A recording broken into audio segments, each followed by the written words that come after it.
Welcome back, Focus Learners, to another Explainer. Today, we're taking a really close look at an absolute cultural powerhouse. We're talking about a franchise that has managed an unbelievable 65-year, cross-generational run of success. We're talking, of course, about the French comic Asterix. But hey, we aren't just here to recount its plot lines or get lost in nostalgia. Instead, we're going to deconstruct this entire franchise as if it were a highly engineered machine. We want to discover the specific, repeatable mechanisms that actually allowed it to outlive its own creators and become a permanent fixture of global civilization. Okay, let's dive into this roadmap for dismantling this cultural phenomenon. We'll start with the Indomitable Village, then explore Engine 1, Masterful Craft, move right into Engine 2, Radical Reinvention, uncover Engine 3, Universal Myth, examine Engine 4, The Institution, and finally, reveal the secret to endurance. So Part 1. The Indomitable Village. To really understand this machine, we have to look at the spark that ignited the whole thing.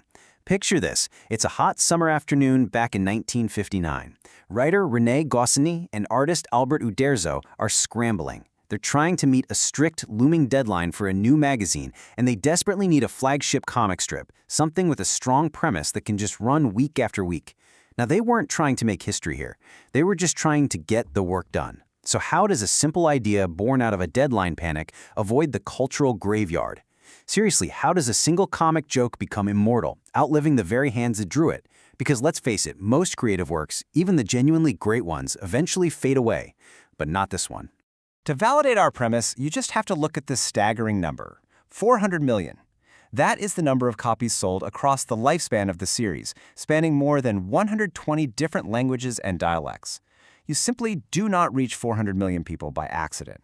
This is the output of a repeatable, finely tuned system. And that system starts with a foundational premise of just elegant economy. The year is 50 BC. Julius Caesar has conquered Gaul. Resistance is, factually speaking, completely over. Except, well, one small village absolutely refuses to surrender.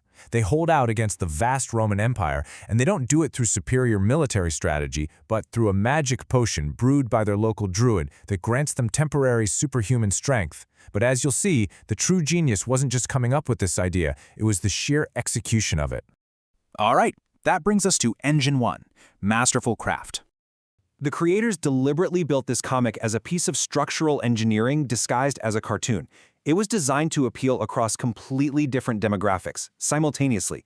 Just look at the brilliance of the two-layer joke. Goscinny and Uderzo created a machine where a 7-year-old and a 40-year-old can look at the exact same comic panel and laugh for entirely different reasons.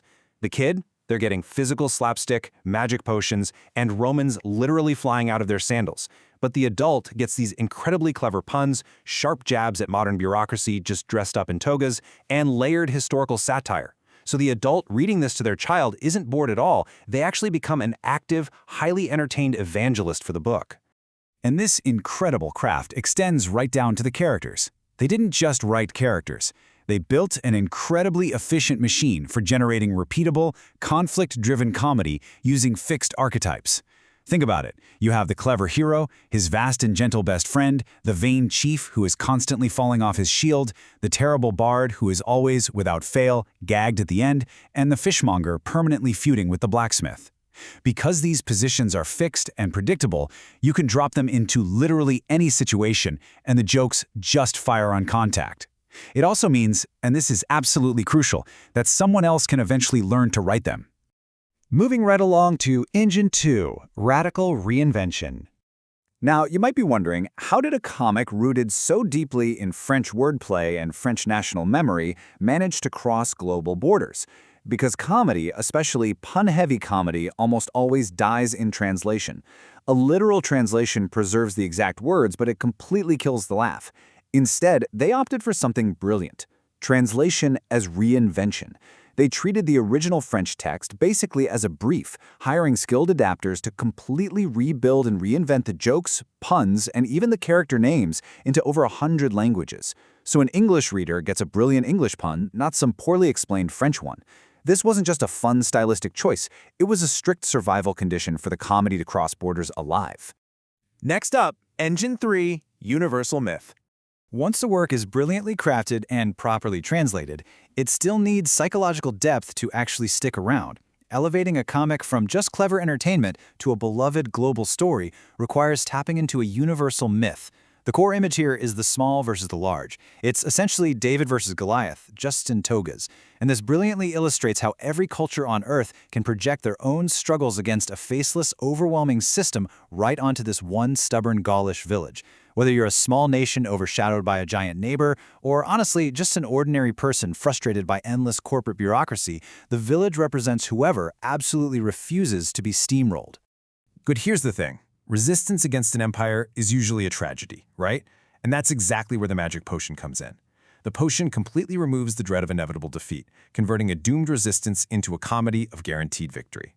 It turns the myth into this comfortable, safe game where ordinary people can briefly become extraordinary. And they do it not through individual inherent superpowers, but through communal solidarity. Plus, it always ends with a warm village banquet, keeping a solid promise of safety and comfort to the reader. Which brings us to Engine 4, the institution. Craft, translation, and myth, those all belong to the creators. But what happens when the creators are actually gone? This brings us to the cold, hard business machinery required to survive. To outlive a human lifespan, a creation needs financial armor. Over the years, the property diversified into an ambient, multi-surface empire. We aren't just talking about book albums anymore. There are blockbuster live-action films, like the 2002 Cleopatra adaptation that drew 14 million admissions in France alone. That's massive. There is a physical theme park right outside Paris. There is a Netflix streaming series. This varied multimedia revenue creates a really strong financial keel, protecting the books during weak years and constantly recruiting brand new generations through entirely different doors. And this financial and institutional armor, it was deeply necessary. Created in 1959, the series faced absolute tragedy in 1977 when the writer, Goscinny, died at just 51 years old. Uderzo carried on alone until 2008, when the rights were eventually sold to a major publishing corporation. Then in 2020, Uderzo passed away as well.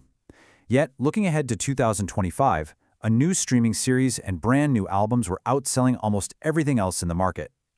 The architecture of the previous three engines we just talked about allowed the series to survive the ultimate test, the loss of both its founders. Now, the 2008 corporate sale was controversial, as these major transitions always are. When a creation passes from an artist's hands directly to a corporation, it essentially trades a creator's personal soul and intuitive stewardship for structural continuity. We're observing this neutrally here because while it is an uncomfortable bargain for sure, it is the exact structural mechanism that allows an institution to plan in decades, to coordinate worldwide publication, and to securely commission new creative teams. Finally, Section 6, the secret to endurance. We've seen the masterful craft, the radical reinvention, the universal myth, and the massive institutional machinery. Synthesizing all of this brings us to one crucial point, captured perfectly in this thought. The makers who want their work to last must at some point let it stop being theirs. Outliving your own moment in time requires letting go. It requires an architecture so structurally sound that successor creators can step right in, study the blueprints, and generate entirely new magic without the original founders in the room. Endurance, ultimately, is built, not granted. And that leaves us with a really fascinating lens through which to view modern pop culture. I want you to think about the media you consume every single day. Which of your favorite franchises relies entirely on the fleeting genius of a single person, and which has successfully built the four engines of machinery to truly outlive its creators? It completely changes how you look at the stories we love, doesn't it? Thanks for joining me on this explainer, and keep learning.